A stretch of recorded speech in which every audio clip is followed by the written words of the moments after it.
So this is a very condensed class once people are not able to come in. So let's just try to keep it very small.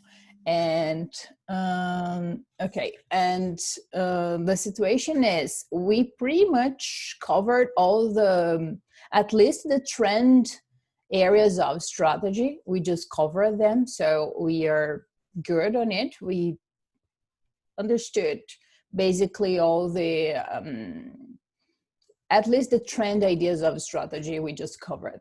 And this is the very last one class. And for today, I just having here just some ideas of internationalization strategies.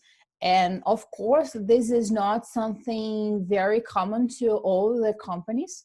For example, a small bakery sometimes will not internationalize somehow. Some restaurants will not internationalize. So it's usually for bigger companies. And more than it, what we have for now, I am studying some gastronomy for now as an organization, as organizations. So the high gastronomy, so haute gastronomy. And we understand that people are trying to go for this idea of the local stuff. So they do have a name for that, and it's locavorism. Locavorism in Portuguese, so locavorism in English. That is the idea that you should, as a community and stuff, try to keep local, to try to have business, try to endorse the organizations that you have in your place. So this is something that is happening, and it's kind of interesting because we are going against this idea of the globalization, but we are going for the idea of the localization. So this is something that is happening now in the road too. Anyway, we should understand about the basics of strategies of internationalization in order to keep the track on it, trying to understand why a company would internationalize and how they would do.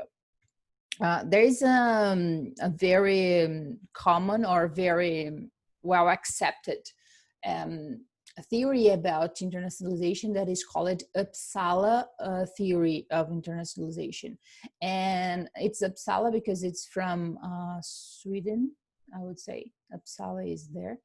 And then they are talking about the idea of that when you want to internationalize, your company wants to internationalize, usually they start with smaller steps and then they go for bigger steps. So the idea for Uppsala is that you try to be in your neighborhood somehow.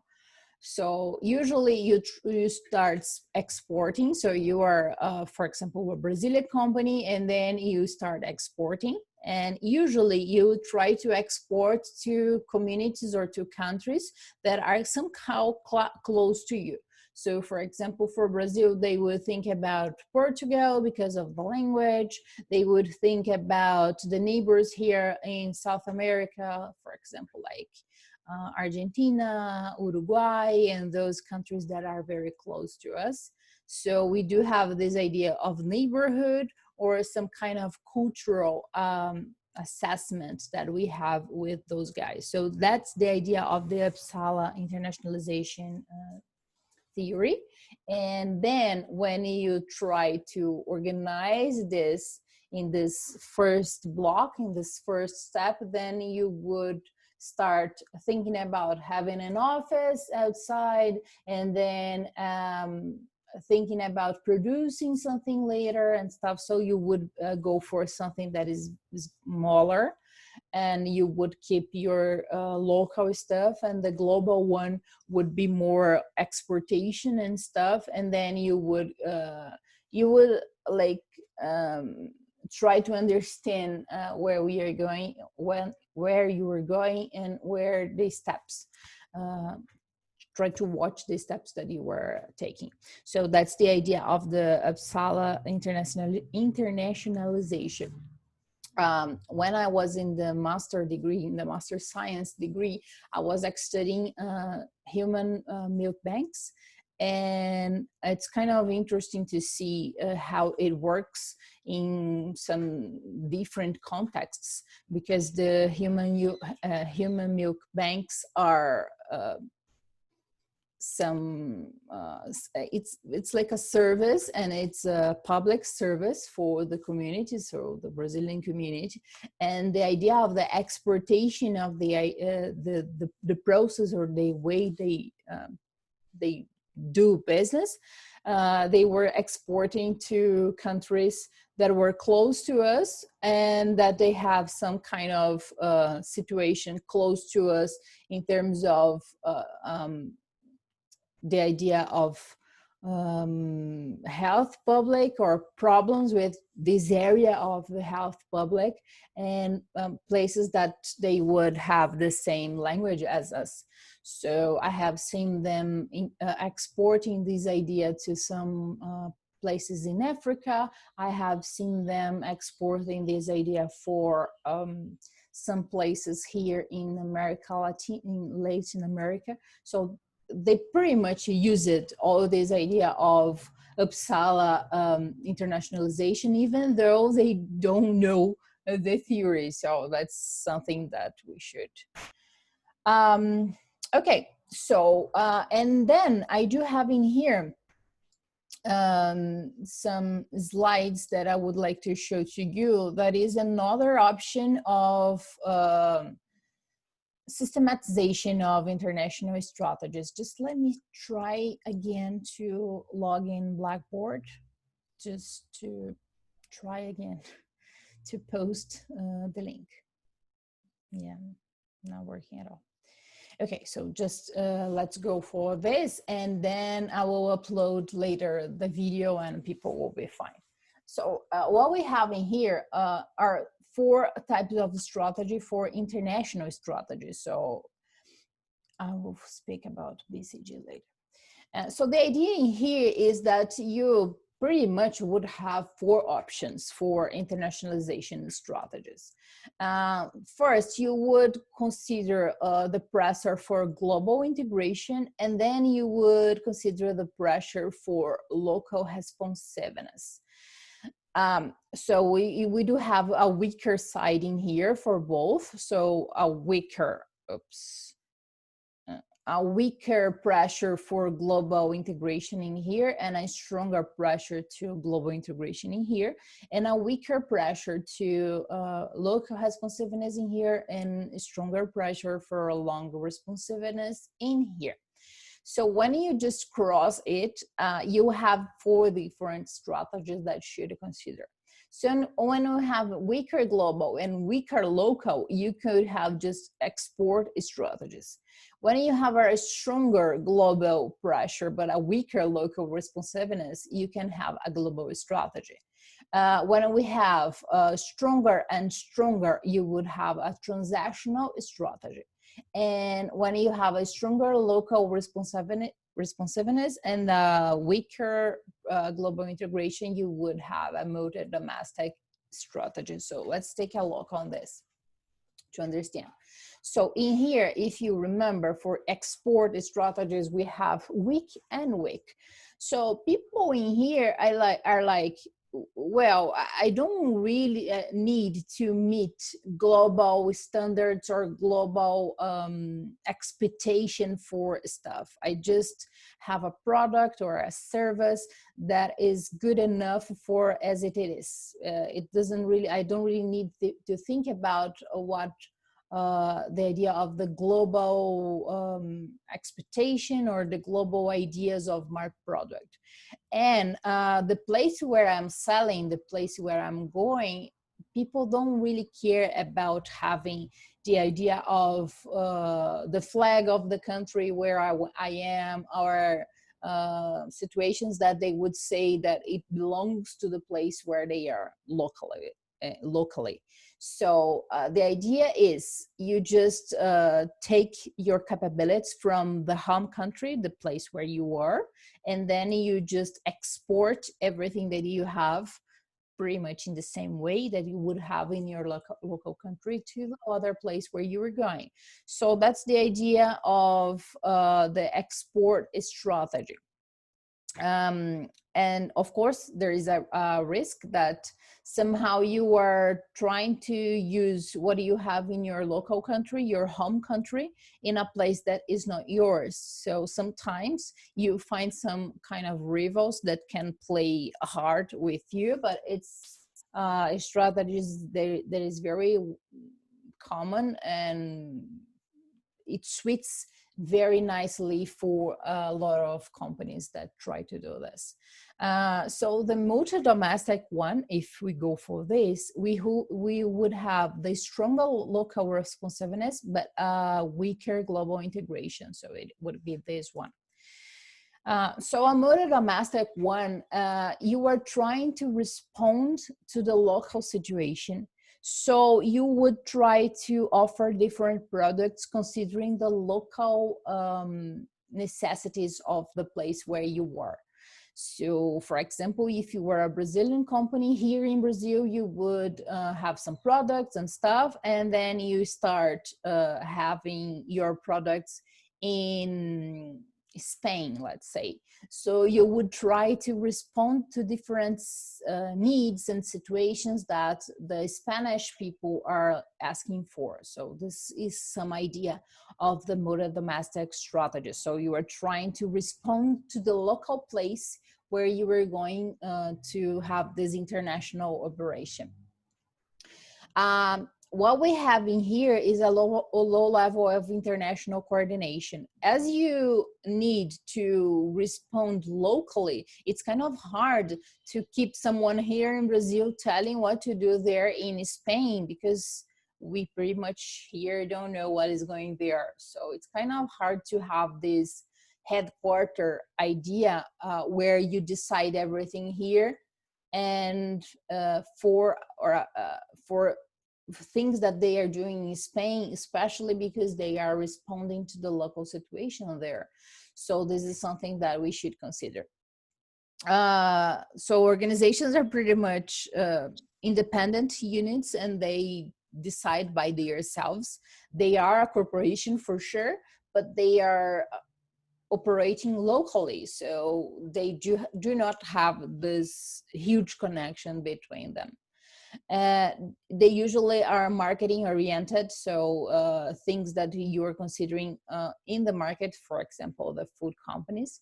And one of the biggest risks in here is the brand dilution, because you were not operating together. So it starts beginning a local brand, and sometimes they don't even notice this is an international company operating locally. So this would be the domestic multi-domestic strategy. Just let me try again. Okay, we have something here on Blackboard. So just a minute, let's see if I can just organize it.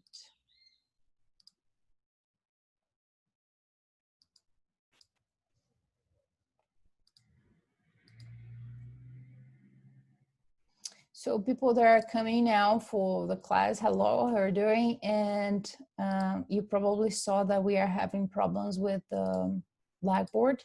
That's why I just started with the class, and I'm recording it, and I will just upload it later.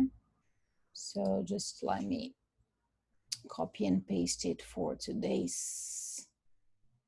It is the same, but sometimes people don't notice it. So let's be sure that we have the information. Oh, it's working better now.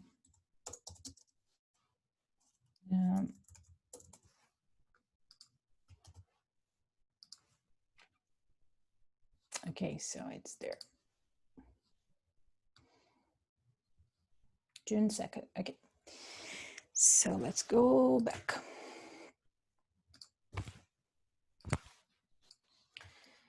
Okay, so this would be the multi-domestic. So sport strategy is the first, multi-domestic is the other one, and let's see the other one, global strategy. So global strategy would be pressures for global integration are high, so they are stronger, and the pressures for local responsiveness are weak. So we have the global strategy here. So the idea of the global strategy is that you are trying to integrate everything, every single thing that you can. So you are trying to make global. The idea then is that you are trying to produce the most you can. You are trying to use the idea of the economies of scale, so producing more with low costs, and in a standardization process, or you would use the most that you can to keep everything the same. So you are producing in a large scale, and you are producing the same thing for all the markets that you sell. Usually we have commodities in here, so that's something that you would consider. They are also including IKEA here, for example, because they are a seller that pretty much sell basically the same stuff all around the world. But this is something very interesting to see, like IKEA as an example in here. IKEA is trying to open a store here in Brazil for like 10 years, and they just cannot do this. Once they have this global idea of this global strategy of selling products, or producing products, or buying products, or having this idea of self-assembly and the costs and stuff, Brazil is a very hard case to be. Once we have this situation of prices in here and products and stuff, so they are having problems like forever to enter in Brazil. But for example, in Europe, they are doing great. They pretty much have a store everywhere, and they have this idea of the global strategy. So that's the idea. Standardize the products, standardize the process, standardize the company and everything that you can produce in a large scale.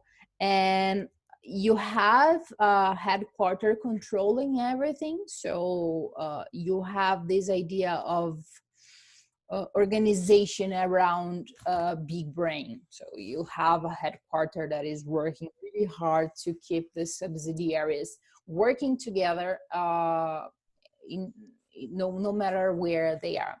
So that would be the global strategy.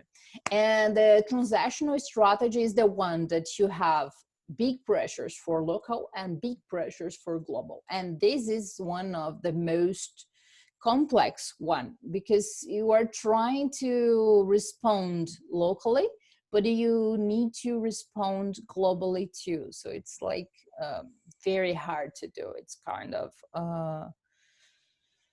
big issues you would have in here. They are showing General Electric as a possible example, but this is really hard to do.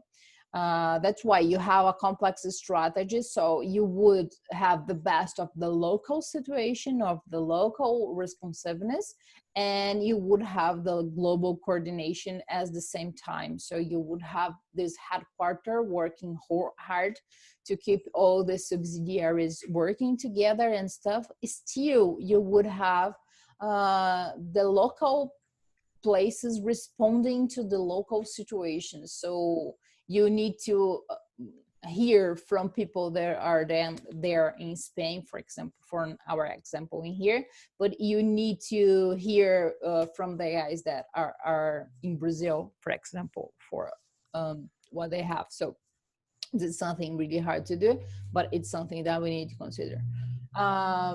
Tries to maximize learning and knowledge exchange between the units, because you have this idea of the global, so you have some kind of interdependence. And so you were trying to learn something that you do in Argentina, and then you bring it to Brazil, and then you send that to Spain, and you try to keep this working nicely. And you have a great operation of products and service, but you are adapted to the local conditions. So this is something that is really hard to achieve, but something that you need to consider as an international option of strategy when we have this situation of stronger pressures for local responsiveness and stronger pressure for global integration. So you would talk about this transactional strategy. So these are the four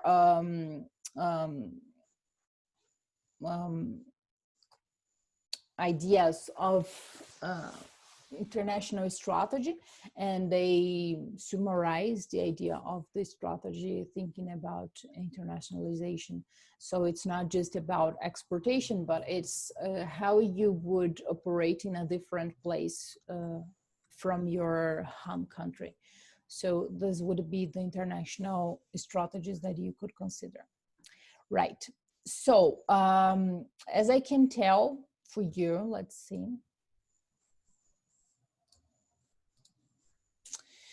I received the assignments of the guys that could not send through Blackboard, so I just received this. And from where I can tell, we have this midterm testing here. So it was mid of April. And then we started talking about RBV, we talked about Rio, and in here probably we have some information about Rio and RBV too. We talked about value chain, benchmarking, innovation, corporate level strategy, and today we are talking about international strategies. So these pretty much are the subjects for the next test. So next week we'll have our last test, and that would be the content of this. So it would be all the idea of the RBV and all the idea of looking inside to understand about strategies. So all these ideas of competences, core competences, capabilities, the idea of understanding what we have better inside your organization, this idea of the Rio analysis, this idea of how to benchmark, or this idea of the international strategies that we had today. This idea of the corporate strategies, things that we have seen until now, are the most important parts of the test for next week. Let me see if you have something there. No. Okay. Bruna, you already have your assignments there. Yes, you should have. It's not there? Oh, I didn't know I didn't upload this. Oh, shit. Sorry. Oh, I'm sorry. So you should, I do have it in here, so I'll upload it in a minute for you. I'm sorry. I don't know what happened. I'm sorry. I just uploaded every single grade for every classes that I have. Something must happen to yours. I don't know what happened. So I'll just double check this, and I'll upload this like now, like in some minutes. I will just do it. I'm sorry, I don't know what did I do. And what I need to do is to have everything together from the assignments. Some of you delivered to my email and stuff, so I need to take a good look on that to find everything. And then what would be great is, let me pause this.